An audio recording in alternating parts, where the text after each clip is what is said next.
Hi all, welcome to once. നമ്മൾ ഇന്ന് കേരള PSCയുടെ previous year question paper solution program start ചെയ്യുകയാണ്. സോ നമ്മൾ ഇന്ന് നോക്കുന്ന ക്വസ്റ്റ്യൻ പേപ്പർ എന്ന് പറയുന്നത് ട്രേഡ്സ്മാൻ ഇലക്ട്രോണിക്സിന്റെ 2016 ചോദിച്ചിട്ടുള്ള ക്വസ്റ്റ്യൻ പേപ്പർ ആണ്. So the category number is 345/2016. Okay, 2016 നടന്ന ക്വസ്റ്റ്യൻ പേപ്പർ ആണ്. കാറ്റഗറി നമ്പർ എന്ന് പറയുന്നത് 345/2016. ഓക്കെ, അതിൽ സെഷൻ 1 ആണ് നമ്മളിന്ന് നോക്കുന്നത്. സോ ഒരു സ്മോൾ സെറ്റ് ഓഫ് ക്വസ്റ്റ്യൻസ് ഇന്ന് നമ്മൾ ഈ പാർട്ടിൽ ഡിസ്കസ് ചെയ്യും. അതിൽ ഓക്കെ, നമുക്ക് സ്റ്റാർട്ട് ചെയ്യാം. സോ ഫസ്റ്റ് ക്വസ്റ്റ്യൻ എന്ന് പറയുന്നത് the ripple factor of half wave rectifier is. Half wave റെക്ടിഫയറിന്റെ റിപ്പിൾ ഫാക്ടർ എത്രയാണെന്ന് ചോദിച്ചിട്ടുള്ളത്. അപ്പോൾ റിപ്പിൾ എന്ന് പറയുന്നത് എന്താണ് നമുക്കറിയാം, പ്രസൻസ് ഓഫ് AC കമ്പോണൻറ്റ് അല്ലേ. ഒരു റെക്ടിഫൈ ചെയ്ത് കിട്ടുന്നതിൻ്റെ റിസൾട്ടിലുള്ള AC കമ്പോണൻറ്റിൻ്റെ പ്രസൻസ് ആണ് റിപ്പിൾ ആക്ച്വലി റെപ്രസെൻറ്റ് ചെയ്യുന്നത്. അപ്പോൾ നമ്മളോട് ചോദിച്ചിട്ടുള്ള ഏതാണ്, ഹാഫ് വേവ് റെക്ടിഫയറിൻ്റെ മാത്രമാണ് ചോദിച്ചിട്ടുള്ളത്. അപ്പോൾ സിമിലർലി ഹാഫ് വേവ് റെക്ടിഫയർ പഠിക്കുന്ന പോലെ തന്നെ നമുക്ക് ഫുൾ വേവ് റെക്ടിഫയറിൻ്റെ വേണമെങ്കിലും ക്വസ്റ്റ്യനിൽ വരാം. അപ്പോൾ നമുക്ക് ആ ചാർട്ട് ഒന്ന് കമ്പയർ ചെയ്ത് നോക്കാം. അതായത് നമ്മുടെ ഹാഫ് വേവ് റെക്ടിഫയറും ഫുൾ വേവ് റെക്ടിഫയേഴ്സിൻ്റെയും വേരിയസ് പാരാമീറ്റേഴ്സ് നമ്മളിങ്ങനെ ഒരു ചാർട്ട് പ്രിപ്പയർ ചെയ്ത് പഠിക്കുകയാണെങ്കിൽ അത് കുറച്ചും കൂടി നിങ്ങൾക്ക് കൺവീനിയൻ്റ് ആയിരിക്കും എക്സാം പോയിന്റ് ഓഫ് വ്യൂവിൽ പ്രിപ്പയർ ചെയ്യുന്ന ടൈമിൽ. ഓക്കെ, അപ്പോൾ നമുക്ക് റിപ്പിൾ ഫാക്ടർ നോക്കുന്നതിന് കൂടെ ബാക്കിയുള്ള ഫാക്ടേഴ്സും കൂടി ഒന്ന് കമ്പയർ ചെയ്ത് നോക്കി പോകാം. Okay, so first parameter number of diodes. Okay, ഒരു ഹാഫ് വേവ് റെക്ടിഫയറിൽ എത്ര ഡയോഡ് ഉണ്ടാവും? ഒരു സിംഗിൾ ഡയോഡേ ഉണ്ടാവുള്ളൂ അല്ലേ. അപ്പോൾ അതിന്റെ കണ്ടക്ടിങ് ബേസ് ചെയ്തിട്ടാണ് നമ്മൾ റെക്ടിഫൈ ചെയ്ത് ഹാഫ് വേവ് കിട്ടുന്നത്. നമുക്ക് either പോസിറ്റീവ് ഹാഫ് അല്ലെങ്കിൽ നെഗറ്റീവ് ഹാഫ് കിട്ടുന്നത്. സോ ഇപ്പോൾ പോസിറ്റീവ് ഹാഫിന്റെ ഏത് കേസിലാണെങ്കിലും നമുക്ക് ഡയോഡ് എന്ന് പറയുന്നത് എത്രയാണ്? ഒരൊറ്റ ഡയോഡേ ഉണ്ടാവുള്ളൂ. സോ ഹാഫ് വേവ് റെക്ടിഫയറിൽ സിംഗിൾ ഡയോഡ് ആണുള്ളത്. Versus in case of full wave rectifier with centre tap ഉള്ള ഫുൾ വേവ് റെക്ടിഫയറിന്റെ കേസ് പറയുകയാണെങ്കിലോ അവിടെ നമുക്ക് 2 ഡയോഡ്സ് ഉണ്ടാവും. ബ്രിഡ്ജ് റെക്ടിഫയറിന്റെ കേസിലാണെങ്കിൽ 4 ഡയോഡ്സ് ഉണ്ടാവും. അടുത്തത് എന്താണ്? VDC, ആവറേജ് വാല്യൂ എന്ന് പറയുന്നത് വോൾട്ടേജ് ആവറേജ് വാല്യൂ എടുക്കുന്നത് എങ്ങനെയായിരിക്കും? ഹാഫ് വേവിന്റെ കേസിലാണെങ്കിൽ it is VM/π. Versus full wave centre tap ആണെങ്കിലും ബ്രിഡ്ജ് ആണെങ്കിലും അത് 2VM/π ആണ്. Okay, next peak inverse voltage. എന്താണ് peak inverse voltage? It is a maximum voltage diode can withstand when it is reverse biased എന്നുള്ള കേസിൽ അതിന് withstand ചെയ്യാവുന്ന maximum voltage ആണ് peak inverse voltage. So peak inverse voltage എത്ര വരും? ഒരു half wave റെക്ടിഫയറിനും ബ്രിഡ്ജിനും അത് നമ്മുടെ മാക്സിമം വോൾട്ടേജ് VM തന്നെയായിരിക്കും. അതേപോലെ full wave with centre tap ആണെങ്കിലോ it is 2VM. Okay, next one എന്താ നമ്മുടെ ക്വസ്റ്റ്യനിൽ ചോദിച്ചിരിക്കുന്ന ripple factor. So ripple factor എത്രയാണ് വരുന്നത്? ഹാഫ് വേവിനാണെങ്കിൽ അത് 1.21, full wave with centre tap ആണെങ്കിലും ബ്രിഡ്ജ് ആണെങ്കിലും ഇറ്റ് ഈസ് 0.48. നെക്സ്റ്റ് പാരാമീറ്റർ എന്ന് പറയുന്നത് അതിന്റെ എഫിഷ്യൻസിയാണ്. അപ്പോൾ ഏറ്റവും കൂടുതൽ എഫിഷ്യൻസി എന്തിനാ? ഹാഫ് വേവും ഫുൾ വേവും കമ്പയർ ചെയ്താൽ ഫുൾ വേവിനാണ് എഫിഷ്യൻസി ഏറ്റവും കൂടുതൽ. It is 81.2%. വേറാസ് ഹാഫ് വേവിനാണെങ്കിൽ it is 40.6%. Okay, next transformer utilisation factor. അതെങ്ങനെയാണ്? ഹാഫ് വേവിന് അത് 0.287, ഫുൾ വേവ് ആണെങ്കിലോ സെന്റർ ടാപ്പ് ഫുൾ വേവിന് അത് 0.693, ബ്രിഡ്ജിനാണെങ്കിൽ 0.812. ആൻഡ് ഫോം ഫാക്ടർ പറയുമ്പോൾ 1.57, 1.11 ആൻഡ് ബ്രിഡ്ജിന് അഗെയിൻ 1.11 ആണ്. അപ്പോൾ നമ്മൾ ഈ ചാർട്ട് ഒന്ന് കമ്പയർ ചെയ്ത് പ്രിപ്പയർ ചെയ്യുകയാണെങ്കിൽ നിങ്ങൾക്ക് കുറച്ചും കൂടി ഈസിയർ ആയിരിക്കും എക്സാം പോയിന്റ് ഓഫ് വ്യൂവിൽ. അപ്പോൾ നമ്മുടെ ആൻസർ അനുസരിച്ച് ഏതാണ്? നമുക്ക് ripple factor of half wave rectifier ചോദിച്ചിട്ടുള്ളത്. അപ്പോൾ അതിൻ്റെ ആൻസർ എന്ത് വരും? It is 1.21. കറക്റ്റ് ഓപ്ഷൻ എന്ന് പറയുമ്പോൾ ഓപ്ഷൻ D 1.21. നമുക്ക് നെക്സ്റ്റ് ക്വസ്റ്റ്യൻ നോക്കാം. നെക്സ്റ്റ് ക്വസ്റ്റ്യൻ എന്താണ്? The final power amplifier in radio transmitter station is usually. Okay, ഒരു റേഡിയോ ട്രാൻസ്മിറ്ററിൽ നമ്മൾ യൂസ് ചെയ്യുന്ന പവർ ആംപ്ലിഫയർ ഏതാണെന്ന് ചോദിച്ചിട്ടുള്ളത്. ഫൈനൽ സ്റ്റേജിൽ വരുന്ന പവർ ആംപ്ലിഫയർ ഏതാണ്? ഓക്കെ, നമുക്ക് നോർമലി എത്ര പവർ ആംപ്ലിഫയേഴ്സ് ഉണ്ട്? Class A, class B, class C, class AB. Okay, അപ്പോൾ ഈ 4 ഓപ്ഷൻസ് ഇന്നപ്പോൾ അത് ഏതാ വരിക? ക്ലാസ് A എന്ന് പറയുമ്പോൾ അതിൻ്റെ എഫിഷ്യൻസി എങ്ങനെയാണ് വരുന്നത്? അതിൻ്റെ efficiency if it is series fed ആണെങ്കിൽ അതിന് 25%. അതേപോലെ ട്രാൻസ്ഫോമർ കപ്പിൾഡ് ആണെങ്കിലോ it will be 50%. Okay, class A എന്ന് പറയുന്നത് 2 കോമ്പിനേഷൻ പോസിബിൾ ആണ്. ഒന്ന് സീരീസ് ഫെഡ്, ഒന്ന് ട്രാൻസ്ഫോമർ കപ്പിൾഡ്. ഇപ്പോൾ സീരീസ് ഫെഡ് ആണെങ്കിൽ 25% ആണ് എഫിഷ്യൻസി, ട്രാൻസ്ഫോമർ കപ്പിൾഡ് ആണെങ്കിൽ 50% ആണ് അതിൻ്റെ എഫിഷ്യൻസി. വേറാസ് ക്ലാസ് B വരുമ്പോഴോ 75% ആണ് നമ്മൾ പ്രാക്ടിക്കലി നമ്മൾ എഫിഷ്യൻസി പറയുന്നത്. ഐഡിയലി എത്രയാണ്? It is 78 0.5. Okay, this is ideal case and this is the practical case. Class C ആണെങ്കിലോ? So before that class AB പറയാം. Class AB എന്ന് പറയുമ്പോൾ അവിടുത്തെ എത്രയാ വരിക? It is between 50% to 75%. Okay.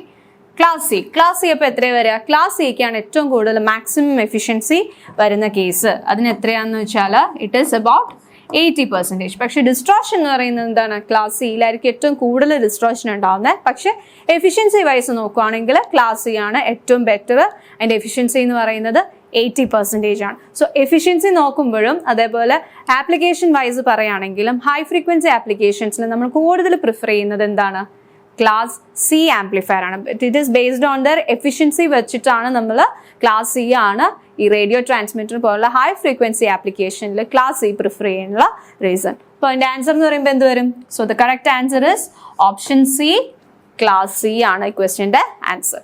ഈ നെക്സ്റ്റ് ക്വസ്റ്റ്യൻ നോക്കാം. The voltage gain of an emitter follower configuration cannot be more than. Okay, emitter follower configuration the voltage gain എത്രയാണെന്നാ ചോദിച്ചിട്ടുള്ളത്. അപ്പോൾ emitter follower എന്ന് പറയുന്നത് എന്താണ്? It is actually our common collector configuration. Common collector configuration തന്നെയാണ് emitter follower എന്ന് നമ്മൾ പറയുന്നത്. അപ്പോൾ അതിൻ്റെ ഫീച്ചേഴ്സ് നോക്കുകയാണ്. ഇപ്പോൾ ഇതിൽ ചോദിച്ചിട്ടുള്ള എന്താണ്? വോൾട്ടേജ് ഗെയിൻ ആണ്. അപ്പോൾ ബാക്കി ഫീച്ചേഴ്സ് ഏതൊക്കെയാ? നമുക്ക് ഇൻപുട്ട് റെസിസ്റ്റൻസ് പറയാം അല്ലേ? അപ്പോൾ ഇൻപുട്ട് റെസിസ്റ്റൻസ് എന്ന് പറയുമ്പോൾ എത്ര വരും? It is compared to common base, common emitter ആയിട്ട് കമ്പയർ ചെയ്യുകയാണെങ്കിൽ input resistance of common collector is very high, whereas output resistance compare ചെയ്യുകയാണെങ്കിലോ common base, common emitter, common collector ആയിട്ട് കമ്പയർ ചെയ്യുമ്പോൾ കോമൺ കളക്ടറിന്റെ ഔട്ട്പുട്ട് റെസിസ്റ്റൻസ് എന്ന് പറയുന്നത് it is very low. Okay, പിന്നെയുള്ള case എന്താണ്? Current gain.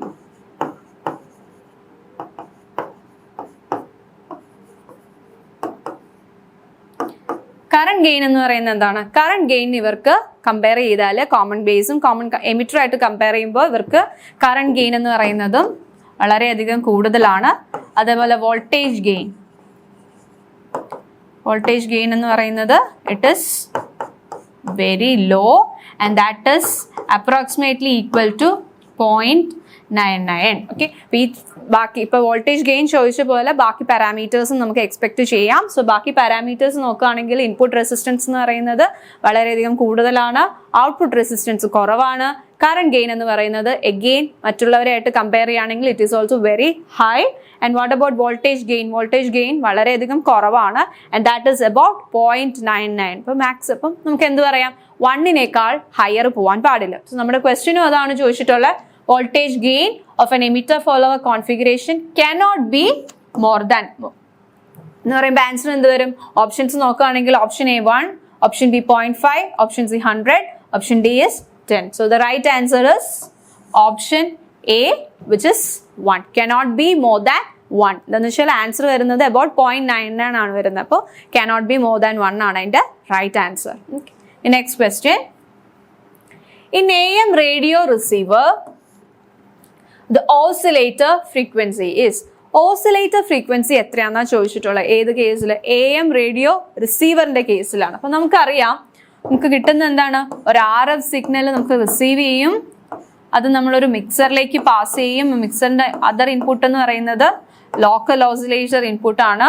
ആൻഡ് അത് produce ചെയ്ത ഒരു signal that is our intermediate frequency. അത് നമ്മളൊരു IF ആംപ്ലിഫയറിലേക്കാണ് പാസ് ചെയ്യുന്നത്. ഓക്കെ, സോ ഈ ലോക്കൽ ഓസിലേറ്ററിന്റെ ഫ്രീക്വൻസി എന്ന് പറയുന്നത് എന്താണ്? It is very much greater than our RF signal frequency. FL എന്ന് പറയുന്നത് it should be very much greater than FS. Okay, നമ്മുടെ IF എന്ന് പറയുമ്പോൾ നമുക്ക് എന്ത് വരും? ഒരു മിക്സറിലെ ഒരു അഡിക്റ്റീവ് മിക്സറിലേക്ക് പാസ് ചെയ്യുമ്പോൾ നമുക്ക് കിട്ടുന്ന IF എത്രയാ? IF will be equal to FL minus FS. Okay, നമുക്ക് കിട്ടുന്ന എക്സ്പ്രഷൻ ഒരു മിക്സറിലേക്ക് പാസ് ചെയ്ത് കഴിഞ്ഞാൽ ലോക്കൽ ഓസിലേറ്ററിന്റെ ഇന്റർമീഡിയറ്റ് ഫ്രീക്വൻസി എന്ന് പറയുന്നത് it is IF is equal to FL minus FS. അപ്പൊ അങ്ങനെയാണെങ്കിൽ നമ്മുടെ ക്വസ്റ്റ്യൻ എന്താണ്? ലോക്കൽ ഓസിലേറ്റർ ഫ്രീക്വൻസി എത്രയാണ്, അതായത് FL എത്രയാണെന്നാണ് നമ്മളോട് കണ്ടുപിടിക്കാൻ ചോദിച്ചിട്ടുള്ളത്. അപ്പൊ FL എത്ര വരിക? FL will be equal to IF plus F S. Okay, I F എത്രയാണ്? ഒരു AM റേഡിയോ റിസീവറിന്റെ കേസിൽ IF എന്ന് പറയുന്നത് it is 455 kilo hertz. Okay, so 455 kilo hertz plus FS ആയിരിക്കും നമുക്ക് കിട്ടുന്ന ആൻസർ. അപ്പൊ നമ്മുടെ ഓപ്ഷൻസ് അനുസരിച്ച് ഏത് വരും? ഓപ്ഷൻ എ എന്ന് പറഞ്ഞാൽ എന്താ? ഇൻകമിംഗ് സിഗ്നൽ മൈനസ് 455 ആണ്. മൈനസ് അല്ലല്ലോ, പ്ലസ് അല്ലേ. So the answer is option B, incoming signal plus 455 kilo hertz. Okay, ഇതാണ് നമ്മുടെ ഫോർത്ത് ക്വസ്റ്റ്യൻ. ഇതൊരു കമ്മ്യൂണിക്കേഷന്റെ പാർട്ടിൽ നിന്നുള്ള ക്വസ്റ്റ്യൻ ആണ്.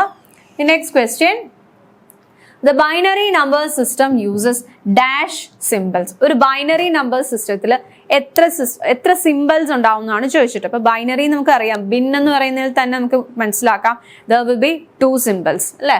So the number system, binary number സിസ്റ്റത്തിൽ 2 സിംബൽസ് ആണുള്ളത്. അത് ഏതൊക്കെയാണ് 2 symbols? One is 0 and the other one is 1. Okay, നമ്മുടെ ഓപ്ഷനിൽ 16 പറഞ്ഞിട്ടുണ്ട്. 16 ഉള്ളത് ഏതിനാണ്? 16 സിംബിൾസ് വരുന്ന എന്തിനാണ്?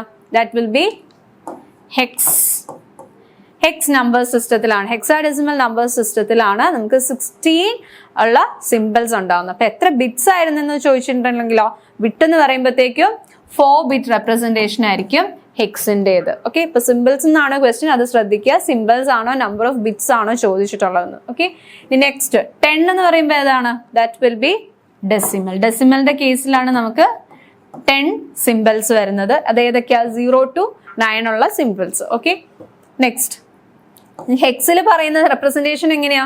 അത് 0 to F വരെയുള്ളതാണ് representation. Okay, next C, option സിയിൽ എന്താണ്? 8 ആണ്. 8 എന്തിനാണ്? That will be octal and the number range എന്ന് പറയുന്നത് 0 to 7 ആയിരിക്കും. എത്ര ബിറ്റ് റെപ്രസെന്റേഷൻ നമുക്ക് വേണം ഒക്ടലിന്? ഒക്ടലിന് നമുക്ക് 3 ബിറ്റ് റെപ്രസെന്റേഷൻ ആണ് വേണ്ടത്. നെക്സ്റ്റ് 2 എന്ന് പറയുന്നത് അഗെയിൻ ഇപ്പം ജസ്റ്റ് നമ്മുടെ ക്വസ്റ്റ്യന്റെ ആൻസർ ആണ് 2. നമ്പർ സിസ്റ്റം, ബൈനറി നമ്പർ സിസ്റ്റത്തിലാണ് 2 വരുന്നത്. ഓക്കെ, ആ സിംബിൾസ് എന്ന് പറയുന്നത് 0 and 1 ആണ്. Okay, next question, the doping concentration in Zener diode. Zener diode doping concentration ആണ് ചോദിച്ചിട്ടുള്ളത്. അപ്പോൾ ഈ ക്വസ്റ്റ്യൻ നമുക്ക് Zener diode റിലേറ്റ് ചെയ്തിട്ടുള്ള കുറച്ച് ഫീച്ചേഴ്സ് പറയാം. സോ Zener diode നോർമലി അത് ഏത് കണ്ടീഷനിലാണ് വർക്ക് ചെയ്യുന്നത്? നോർമലി അത് ഓപ്പറേറ്റ് ചെയ്യുന്നത് റിവേഴ്സ് ബയസ്ഡ് കണ്ടീഷനിലാണ് അത് വർക്ക് ചെയ്യുന്നത്. അതുകൊണ്ടാണ് നമുക്ക് അതിനൊരു വോൾട്ടേജ് സ്റ്റെബിലൈസേഷൻ അല്ലെങ്കിൽ വോൾട്ടേജ് റെഗുലേറ്റർ ആപ്ലിക്കേഷൻ നമ്മൾ കൂടുതൽ പ്രിഫർ ചെയ്യുന്നത്. പിന്നെന്താ, ഡോപ്പിംഗ് കോൺസെൻട്രേഷൻ അഗെയിൻ പറയുകയാണെങ്കിൽ വെരി ഹെവിലി ഡോപ്ഡ് ആയിട്ടുള്ള ഒരു ഡിവൈസ് ആണ് നമ്മുടെ Zener diode. Zener diode is heavily doped device. Okay, ഇപ്പൊ ഹെവിലി ഡോപ്ഡ് ആയതുകൊണ്ട് തന്നെ നമുക്ക് എന്ത് പറയാം? അതിന്റെ ഡിപ്ലീഷൻ റീജിയന്റെ വിഡ്ത്ത് എങ്ങനെയായിരിക്കും? It will be very thin. Okay, Zener diode ആയിട്ട് റിലേറ്റ് ചെയ്തിട്ട് മെയിൻലി നമ്മൾ അറിഞ്ഞിരിക്കേണ്ട കുറച്ച് കാര്യങ്ങൾ ഇങ്ങനെയാണ്. അതിന്റെ ഡിപ്ലീഷൻ റീജിയൻ വിഡ്ത്ത് എന്ന് പറയുന്നത് വളരെയധികം കുറവായിരിക്കും, because it is heavily doped device ആണ്. പിന്നെ അത് നോർമലി അത് റിവേഴ്സ് ബയസ്ഡ് കണ്ടീഷനിൽ വർക്ക് ചെയ്യുന്ന ഒരു ഡിവൈസ് ആണ്. ആൻഡ് ആസ് വെൽ ആസ് അത് ഏറ്റവും കൂടുതൽ ആപ്ലിക്കേഷൻ എന്തിനാണ് യൂസ് ചെയ്യുന്നത്? വോൾട്ടേജ് സ്റ്റെബിലൈസേഷൻ അല്ലെങ്കിൽ വോൾട്ടേജ് റെഗുലേറ്റർ ആപ്ലിക്കേഷൻ ആണ് അത് കൂടുതലും നമ്മൾ Zener diode പ്രിഫർ ചെയ്യുന്നത്. അപ്പോൾ ഈ ക്വസ്റ്റ്യൻ്റെ answer, according to this question, the answer is option B, very high. Doping concentration in Zener diode is very high. Option B ആണ് ഇതിന്റെ correct answer. Okay, next question, the negative feedback in amplifier dash the stability of its voltage gain. അപ്പോൾ negative feedback എന്തിനാണ് നമ്മൾ provide ചെയ്യുന്നത്? ഒരു ആംപ്ലിഫയറിൽ നമ്മൾ negative feedback കൊടുത്ത് അതിൻ്റെ ഗെയിൻ റെഡ്യൂസ് ചെയ്യണോ? ആക്ച്വലി ഒരു ആംപ്ലിഫയറിൻ്റെ ഇപ്പോൾ ഒരു ഒപ്പാമ്പ് നമ്മൾ കൺസിഡർ ചെയ്യുകയാണെങ്കിൽ അതിൻ്റെ ഐഡിയൽ കേസ് എന്താണ്? ഗെയിൻ വളരെയധികം കൂടുതലാണല്ലേ. സോ പ്രാക്ടിക്കലി നമ്മൾ വരുമ്പോഴത്തേക്ക് അത്ര ഹൈ ഗെയിൻ വെച്ച് നമുക്കൊന്നും ചെയ്യാൻ പറ്റില്ല. സോ നമ്മൾ ഗെയിൻ റെഡ്യൂസ് ചെയ്യാൻ വേണ്ടിയിട്ടാണ് നെഗറ്റീവ് ഫീഡ്ബാക്ക് യൂസ് ചെയ്യുന്നത്. ഗെയിൻ റെഡ്യൂസ് ചെയ്ത് സിസ്റ്റം സംവാട്ട് സ്റ്റേബിൾ ആക്കാൻ വേണ്ടിയിട്ടാണ് നമ്മൾ നെഗറ്റീവ് ഫീഡ്ബാക്കിലേക്ക് പോകുന്നത്. സോ അങ്ങനെയാണെങ്കിൽ നമുക്ക് ഇതിന്റെ ആൻസർ എന്ത് വരും? The negative feedback in amplifiers dash the stability of its voltage ഗെയിൻ്റെ സ്റ്റെബിലിറ്റി ആണ്. അപ്പോൾ സ്റ്റെബിലിറ്റി എന്ന് പറയുന്നത് ഇൻക്രീസ് ചെയ്യുകയാണ്. സോ ഓപ്ഷൻ എ ആണ് അതിൻ്റെ ആൻസർ. സ്റ്റെബിലിറ്റി കൂട്ടുകയാണ് ചെയ്യുന്നത്. അതേപോലെ ഗെയിൻ എന്താ ചെയ്യുന്നത്? ഇപ്പം സപ്പോസ് ഈ ക്വസ്റ്റ്യനിൽ ഇപ്പം ഗെയിനിനെ പറ്റിയിട്ടാണ് ചോദിച്ചിരുന്നെങ്കിലോ, ഗെയിൻ്റെ മാഗ്നിറ്റ്യൂഡ് അവർ റെഡ്യൂസ് ചെയ്യുകയാണ് ചെയ്യുന്നത്. ഗെയിൻ റെഡ്യൂസ് ചെയ്താണ് ആ സിസ്റ്റത്തിനെ അവർ സ്റ്റേബിൾ ആക്കുന്നത്. ഓക്കെ, ഇനി next question. The input impedance of a JFET is high because, okay, അപ്പോൾ ഇൻപുട്ട് ഇമ്പിഡൻസ് നമ്മൾ കൺസിഡർ ചെയ്യുകയാണെങ്കിൽ നമുക്ക് ഈ ക്വസ്റ്റ്യൻ റിലേറ്റ് ചെയ്തിട്ട് നമുക്ക് വരാവുന്ന വേറൊരു ക്വസ്റ്റ്യൻ എന്താണെന്ന് വെച്ചാൽ, ഇപ്പോൾ മോസ്ഫെറ്റ്, JFET, BJT തരുവാണെങ്കിൽ ഇതിന് ഏറ്റവും കൂടുതൽ ഇമ്പിഡൻസ് ഏതിനാണെന്ന് ചോദിക്കാം. അപ്പം അങ്ങനെയാണെങ്കിൽ അതിൻ്റെ ഓർഡർ എന്ന് പറയുന്നത് ഇറ്റ് ഈസ് ഫോർ മോസ്ഫെറ്റിനാണ് ഏറ്റവും കൂടുതൽ ഇമ്പിഡൻസ് എന്ന് പറയുന്നത് input impedance. Okay,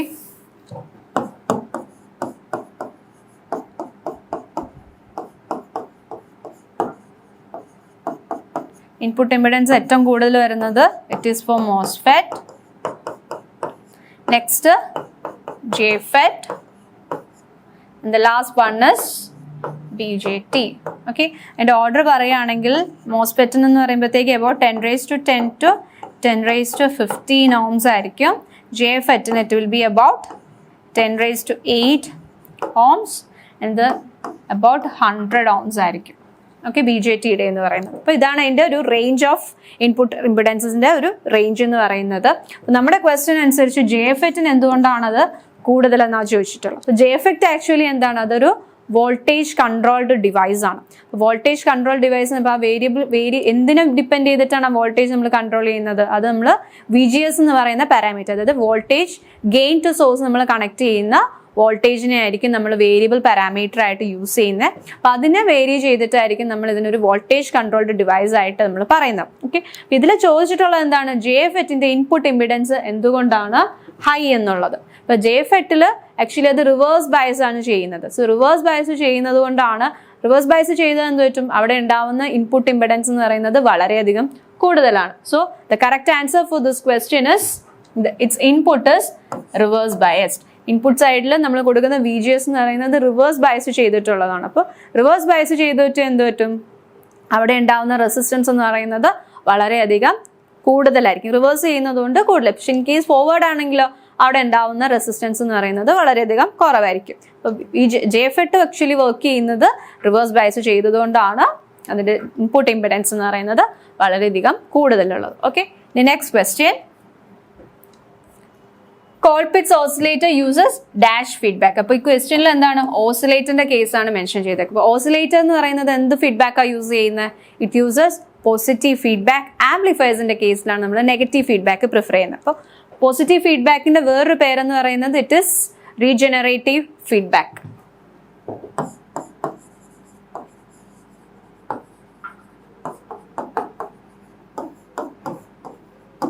okay, so Colpitts oscillator positive feedback ആണ് യൂസ് ചെയ്യുന്നത്. നോർമലി നമുക്ക് പറയാം ഓസിലേറ്റേഴ്സ് എല്ലാം പോസിറ്റീവ് ഫീഡ്ബാക്ക് ആണ് യൂസ് ചെയ്യുന്നത്. പക്ഷേ വെയിൻ ബ്രിഡ്ജ് ഓസിലേറ്റർ മാത്രം പോസിറ്റീവ് ഫീഡ്ബാക്കിൽ both positive and negative feedback നമ്മൾ പ്രൊവൈഡ് ചെയ്യുന്നുണ്ട്. ഓക്കെ, വെയിൻ ബ്രിഡ്ജിന്റെ കേസിൽ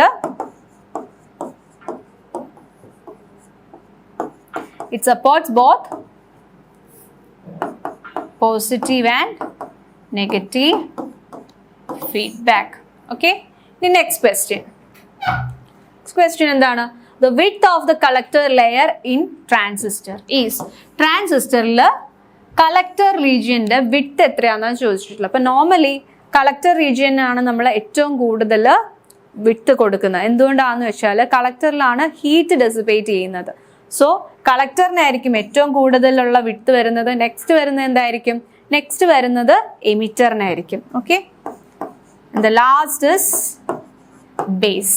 ബേസിൽ റീകോമ്പിനേഷൻ കുറയ്ക്കാൻ വേണ്ടിയിട്ട് അത് നമ്മൾ എമിറ്ററിൽ നിന്ന് കൊടുക്കുന്ന ഇജക്ട് ചെയ്യുന്ന ഇലക്ട്രോൺസ് ബേസ് പാസ് ചെയ്ത് കളക്ടറിൽ എത്തുന്ന വേണ്ടിയിട്ടുള്ളത് കൊണ്ട് ബേസിന്റെ റീജിയൻ ആയിരിക്കും ഏറ്റവും കുറവ് നമ്മൾ കൊടുക്കുന്നത്. So this is the order for width of the transistor regions.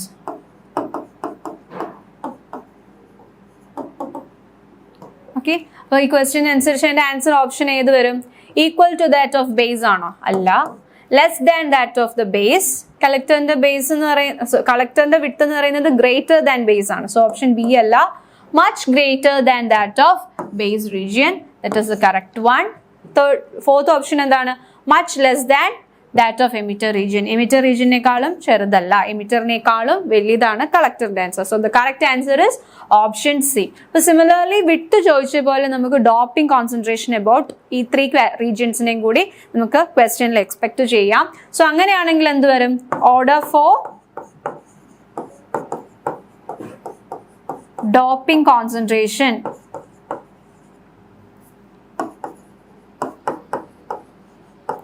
ഈ 3 റീജിയൻസിനെ കമ്പയർ ചെയ്ത്, അതായത് എമിറ്റർ, ബേസ്, കളക്ടർ എന്നുള്ള 3 റീജിയൻസിനെ കമ്പയർ ചെയ്താൽ ഡോപ്പിംഗ് കോൺസെൻട്രേഷൻ വൈസ് അതെങ്ങനെയാ വരിക? ഏറ്റവും കൂടുതൽ ഡോപ്പിംഗ് ഉണ്ടാവുന്നത്, ഡോപ്പ് ചെയ്യുന്നത് നമ്മൾ എമിറ്റർ റീജിയൻ ആണ്. Because it is actually ejecting the electrons അല്ലെ. ഇലക്ട്രോൺസ് അല്ലെങ്കിൽ മെജോറിറ്റി കാരിയേഴ്സിനെ അവർ ഇജക്ട് ചെയ്യുന്നത് എമിറ്റർ ആയതുകൊണ്ട് എമിറ്റർ ആണ് നമ്മൾ ഹെവിലി ഡോപ്പിംഗ് എന്ന് പറയുന്നത്. നെക്സ്റ്റ് വരുന്ന എന്ത് വരും? Collector. The last one is base. Base ആണ് lightly doped എന്ന് പറയുന്നത്. So this is the order for doping concentration of the 3 regions. So നമ്മൾ ഈ സെഷനിൽ ഒരു first set of questions discuss ചെയ്തു. നെക്സ്റ്റ് സെറ്റ് ഓഫ് ക്വസ്റ്റ്യൻസ് നമ്മൾ കമ്മിങ് പാർട്ടിൽ ഡിസ്കസ് ചെയ്യുന്നതായിരിക്കും. Thank you.